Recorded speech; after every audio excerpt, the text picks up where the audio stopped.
Ikalawang araw na ng protesta kontra korupsyon ng Iglesia ni Cristo sa Quirino Grandstand. Paglilinaw ng religious group, tutol sila sa kudeta o snap elections. Live mula sa Maynila, nangunguna sa frontline ng balitang yan, si Mon Gualvez. Mon, ano ang gustong kahinatnan ng INC sa kanilang 3 araw na protesta?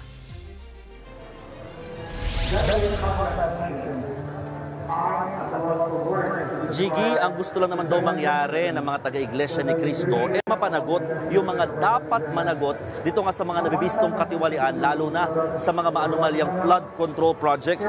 Nananawagan din sila ng transparency at accountability, maging yung pagpapabuti sa ating demokrasya.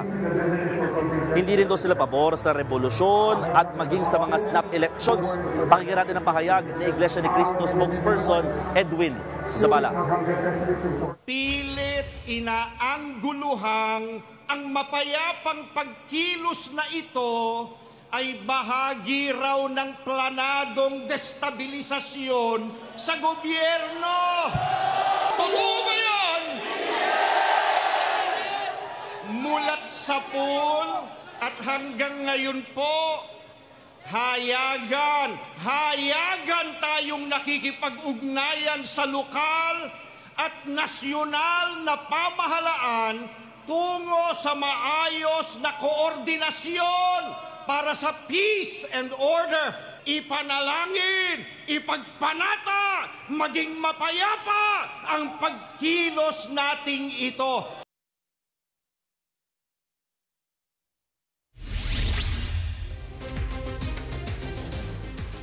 Mga dumalo dito sa namurang peace rally. Naglabas nga ng video ang INC sa Facebook para pabulaanan din yan.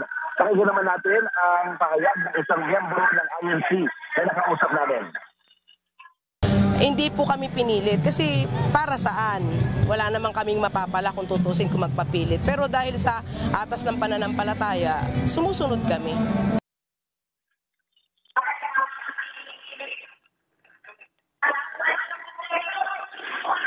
At Mon, ano ang update sa protesta sa People Power Monument?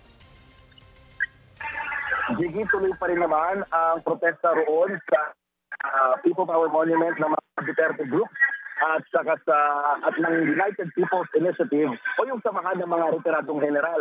Nagbabala naman ang lokal na pamahalaan ng Quezon City na kukumpiskahin nila ang mga placard na nagpuudyok na pabagsakin ang gobyerno. Kahapon kasi, Gigi, may ilang nagtaas ng placard na Marcos resign. Kabilang na nga dyan yung nagtangkari pumunta dito sa Luneta or sa Quirino Grandstand na hindi pinayagan ng grupo dahil nga labas na ito sa pinakapakay daw ng kanilang ginagawang peace rally na panawagan para sa accountability, transparency, maging hustisya at kapayapaan. Sa mga oras na ito, Gigi, may mga pinapalabas lamang ng mga videos at mga pahayag ng ilang mga miyembro ng INC habang kanina nalaman na nagsalita ng ministro dito nga sa peace rally plus si dating Commissioner Attorney Rowena Gonzon ng COMELEC ay nagbigay din ng pahayag dito nga sa kanilang panawagan kontra korupsyon.